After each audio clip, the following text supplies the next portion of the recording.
Comment être heureux? On a souvent tendance à chercher le bonheur à travers les autres. Mais le vrai bonheur se trouve avant tout en nous. Il est lié à la relation qu'on entretient avec nous-mêmes. Être bien avec soi pour être bien avec les autres. C'est ce que propose Axel. Coach, elle accompagne les personnes qui souhaitent transformer la relation qu'elles ont avec elles-mêmes. Elle est également à l'origine du compte Instagram Incarne ta vie, sur lequel elle poste régulièrement des citations inspirantes. Au cours de cette interview, Axel nous parle de la relation à soi et comment apporter de la légèreté dans les situations de vie difficiles. Bonjour Axel, Bonjour Candice. je t'ai rapidement présenté, est-ce que tu peux nous parler un petit peu de toi et nous raconter ton histoire? Comment as-tu découvert la spiritualité et comment es-tu devenu coach? Je suis entrepreneur depuis 1 an et demi maintenant. Avant ça, j'étais visuel merch. Donc, je travaillais pour une marque de prêt-à-porter française. Je voyageais dans leurs boutiques France et Europe pour améliorer les vitrines, etc. Donc, c'était un peu comme un accompagnement, je dirais, de responsables de magasins pour qu'elles puissent voilà, générer plus de chiffre d'affaires et aussi se sentir mieux, elles, dans leur magasin, en fait. Donc c'était aussi une forme, je dirais, de thérapie quelque part, parce qu'il fallait vraiment d'abord créer une relation avec la personne pour, euh, pour pouvoir ensuite qu'elle se sente en confiance avec moi, pour que je puisse transformer des choses dans son environnement. Et je pense que, mine de rien, ça m'a peut-être mené là où j'en suis aujourd'hui, parce que comment je suis devenue coach, en fait, c'est que en 2018, j'ai vécu une séparation hyper difficile avec ce qu'on peut appeler un pervers narcissique.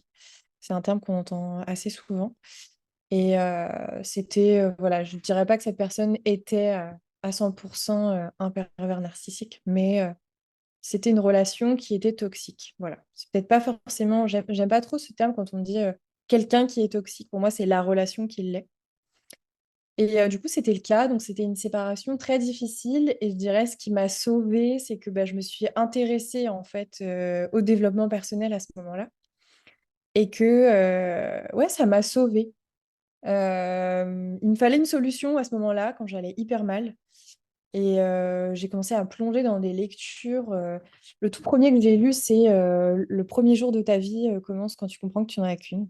Ça a été le premier bouquin, tout premier. Après, j'ai commencé à lire Les 5 blessures qui t'empêchent d'être toi-même de Lise Bourbeau. Et après, en fait, j'avais cette soif de connaissance, d'apprendre, et je me découvrais au travers de ces lectures. Et ça m'a, à proprement parler, aidé à aller mieux, vraiment. Les sujets m'intéressaient, j'aimais apprendre. Et du coup, au fur et à mesure, ça s'est vraiment installé dans ma vie.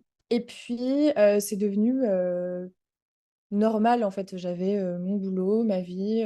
À côté, j'avais, on va dire, je sais pas si je pouvais appeler ça une passion, mais c'était mon petit truc à moi, le développement personnel. Je trouvais que ça avait apporté, depuis que je m'y intéressais, plus de profondeur dans mes discussions avec mes amis, plus d'écoute de ma part chez les autres, plus d'acceptation aussi bah, que j'acceptais plus qui j'étais, je pouvais plus accepter qui étaient les autres. Donc ça a vraiment mis de la profondeur dans mes relations aussi. Et est arrivé le premier confinement, et en fait là on m'annonce que mon poste s'arrête parce que ça coûte de l'argent dans l'immédiat à l'entreprise de me faire voyager, les hôtels, les notes de frais.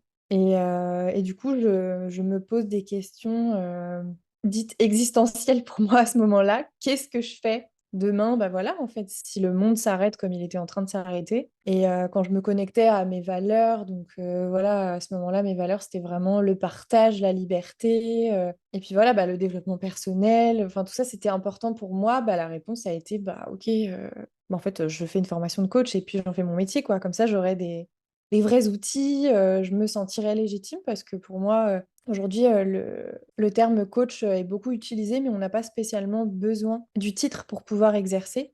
C'est pas, enfin, légalement, on peut exercer sans avoir de diplôme, encore aujourd'hui. Donc j'aurais pu, mais j'avais vraiment ce besoin pour me sentir légitime de le faire, parce que j'avais envie d'avoir de vrais outils, d'avoir un suivi. Et bah, du coup, je me suis lancée là-dedans. J'ai fait un niveau, c'est comme un niveau licence en fait, hein, c'est un titre RNCP niveau 2. Et voilà, j'ai eu mon diplôme du coup fin 2020. En fait, le truc, c'est que je suis d'abord devenue coach, et que la spiritualité s'est ajoutée, greffée, je sais pas trop comment je pourrais dire ça, c'est invité, voilà, c'est plutôt le terme, c'est invité après. parce que j'ai commencé, en fait, pendant mon cursus, à m'intéresser à tout ce qui était petits rituels de lune. J'ai vraiment commencé par ça. Et puis après, en fait, j'ai eu envie de m'acheter mon premier oracle pour le kiff, pour moi-même. Donc, je me souviens, j'avais acheté un oracle qui s'appelait Inner Star, mais je l'avais acheté en anglais. La fille qui s'est pas du tout facilité la tâche, tu sais, j'y comprenais rien en plus parce que du coup, les mots un peu spirituels, c'est pas forcément des mots que tu as appris à l'école. Enfin, du coup, j'y comprenais rien, c'était un enfer. Et pour autant, j'ai quand même bien apprécié. Et du coup, bah, j'ai commencé à me tirer les cartes à moi-même, à tirer les cartes à mes copines. Et au vu de la justesse crescendo, je dirais que j'ai eu envie de m'acheter d'autres jeux, d'autres oracles. Et j'ai continué de m'entraîner, j'ai continué de m'entraîner. Et à chaque fois, c'était toujours juste. Et du coup, bah, est arrivé un moment où j'ai décidé de proposer ce service, en fait. Au-delà de mes accompagnements, je voulais proposer ce petit plus, cette porte d'entrée aussi. Parce que bah, voilà, parfois, j'ai des clientes qui ont envie de réserver un tirage et qui ensuite me font confiance et qui du coup prennent à la suite un accompagnement. Donc ça permet de me découvrir aussi quelque part. Dans ta bio, tu parles de transformer la relation à soi pour être bien avec les autres. La relation à soi, c'est quoi? Est-ce que tu peux nous en dire un peu plus? Pour moi, justement, la relation à soi, c'est ce qu'on entretient avec nous-mêmes. C'est nos habitudes, ce qu'on fait souvent en fait dans notre vie. C'est notre mode de pensée aussi, notre façon de nous parler, les petites voix qu'on peut avoir dans notre tête à notre sujet.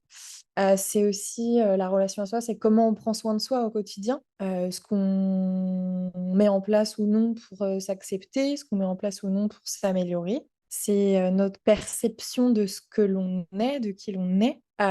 Et c'est ce qu'on croit aussi à propos de nous, ce qu'on se croit par exemple capable de faire ou pas, ce qu'on pense ou non mériter. Et pour moi, ça englobe tout ça. C'est le global de la relation à soi, en fait. Et alors, peux-tu nous dire comment justement opérer cette transformation? En fait, comment opérer cette transformation? En premier lieu, je dirais en avoir l'envie. Parce que on peut avoir envie de changer et pour autant en avoir, c'est très inconscient, en avoir peur parce que les choses, elles pourraient être différentes en fait. Et le connu, ça nous rassure, mais tellement, même si ça nous convient pas, même si c'est inconfortable, bah, en fait, on a la sensation de maîtriser ce qu'on connaît, de le contrôler, même si c'est qu'une putain d'illusion, excusez-moi, mais vraiment.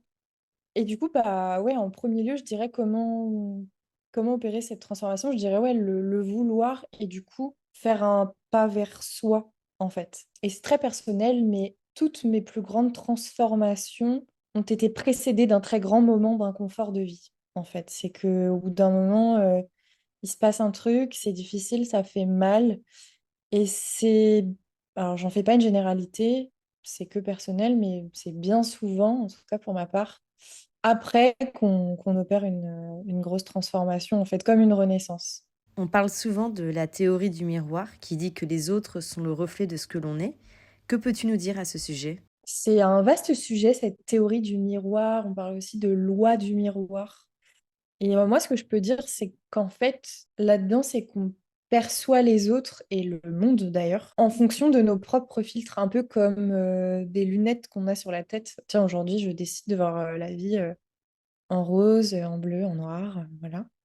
Et c'est vraiment des filtres qu'on a en fonction de notre vécu, de notre éducation et de toutes les expériences qu'on a pu vivre qui sont venues valider ce que l'on croit et nos perceptions, justement. Et du coup, bah, tout ce qu'on perçoit, il y a des ressentis qui se font à l'intérieur. Et du coup, dès qu'on vit quelque chose, on va pas forcément s'en rendre compte. Mais je pense que je vais donner un exemple pour que ce soit plus parlant. Imaginons que aujourd'hui, vous êtes en train de vous dire personne ne m'aime. Bah, en fait, le miroir là-dedans, ça peut être que justement, en fait, il faut essayer de mettre de la conscience là-dessus et de respirer un bon coup et de se demander, ok, bah, si je me dis ça aujourd'hui, où est l'effet miroir, le fameux, là-dedans, c'est que peut-être la question à se poser, c'est est-ce que toi, tu t'aimes déjà pour commencer, ou est-ce que toi, tu aimes quelqu'un véritablement, au-delà d'aimer ta famille? Et est-ce que tu te laisses être aimé? Et si on veut aller plus loin, bon là, c'est du domaine de l'accompagnement, mais est-ce que tu penses le mériter,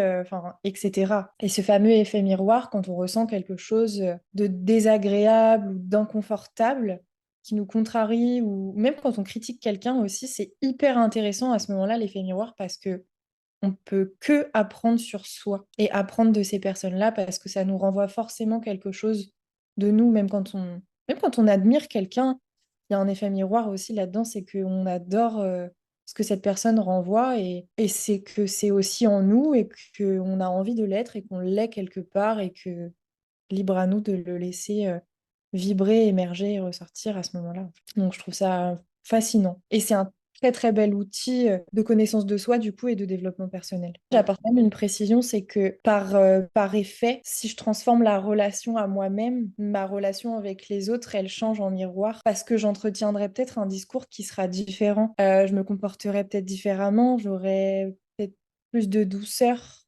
moins de méfiance. Je serai plus en accord avec qui je suis, donc plus sereine, moins dans la confrontation, moins dans l'ego. Et du coup, on part sur un cercle vertueux. Tu accompagnes également les personnes dans les situations de vie compliquées, face par exemple à un changement sentimental ou autre.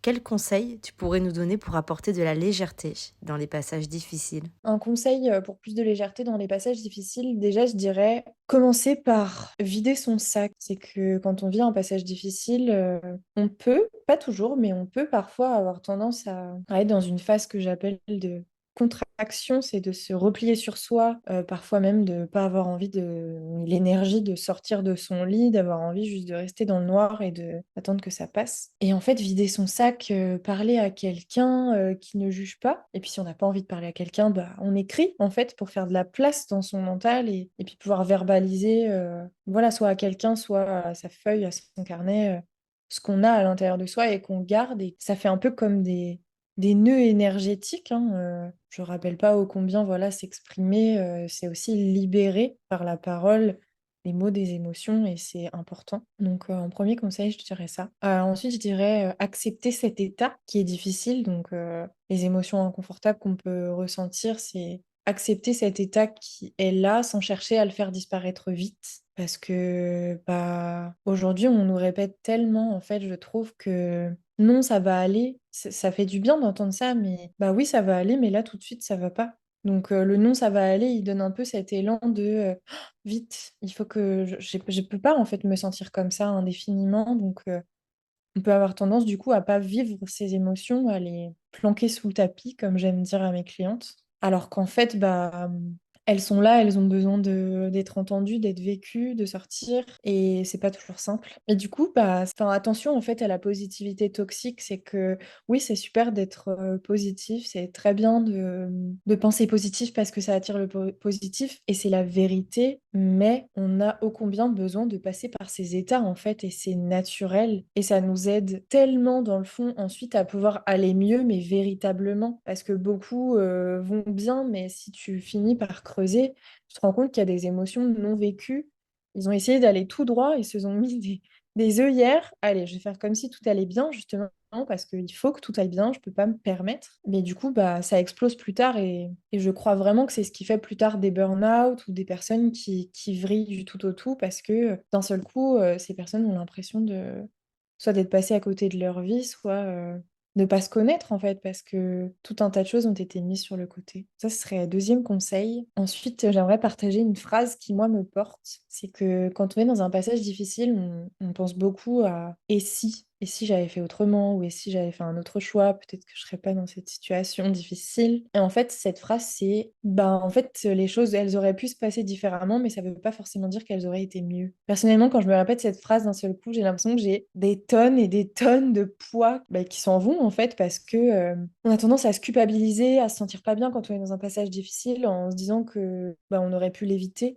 Mais en fait, on sait pas, on sait pas. La seule chose, c'est la seule chose qu'on sait d'ailleurs, c'est qu'en fait, on sait rien. Et puis, j'ai envie de partager aussi le fait que on traverse forcément des choses pour une raison qui n'est pas toujours évidente au premier abord, surtout au début. On dit que c'est interminable, qu'on n'en voit pas le bout, qu'on va jamais s'en sortir. Mais en fait, à un moment donné, enfin, c'est à ne pas oublier, les choses, elles finissent par s'apaiser. Parfois, ça prend plus de temps que d'autres. Mais il y a un moment donné où on retrouve la force, en fait, pour reprendre le pouvoir, un peu comme si on passait du côté passager de la voiture au côté conducteur. On reprend ce fameux pouvoir à un moment. Et puis, les périodes de la vie sont des cycles. Ça, c'est à ne surtout pas oublier, c'est que cet état passera. en fait. Donc, du coup, dans la globalité, pour clôturer ces conseils, je dirais le fameux lâcher prise, en fait, parce que on contrôle rien, on vit et on expérimente. Merci Axel pour tes conseils. Est-ce que tu peux nous dire maintenant comment se déroulent tes accompagnements? Comment se déroulent mes accompagnements? Tout se déroule en visio. J'ai décidé de ne pas avoir de cabinet parce que je suis quelqu'un qui bouge énormément. Donc, je pense que j'aurais la sensation de me sentir un peu enfermée, en tout cas pour l'instant, d'avoir un cabinet. Donc, en plus, j'ai des clientes un peu aux quatre coins du monde, des îles, j'ai la Suisse. Du coup, ça me permet de pouvoir toucher une plus large clientèle. Donc, tout se déroule en visio, dans un espace très bienveillant et sans jugement. Et pour l'instant, je propose deux formules, donc à la séance, si on a besoin d'un coup de boost, si on a une décision à prendre rapidement. Voilà, c'est quelque chose de comme un petit coup d'éclat, en fait, si je peux dire. Et puis, je propose aussi un accompagnement de 1 mois sur 4 semaines. Donc là où on pose vraiment un objectif de coaching avec des étapes, des sous-objectifs et où ensemble, on navigue pour passer d'un point A à un point B en levant tous les blocages qui pourraient se trouver sur le chemin, comme des croyances limitantes, comme voilà, après, mettre en place plein de petites actions pour que ça fonctionne au mieux en respectant le rythme de chaque humain qui est en face. Merci Axel pour cet échange. Merci à toi, Candice, pour ce bel échange. Merci à vous de nous avoir écoutés et à bientôt pour une nouvelle interview.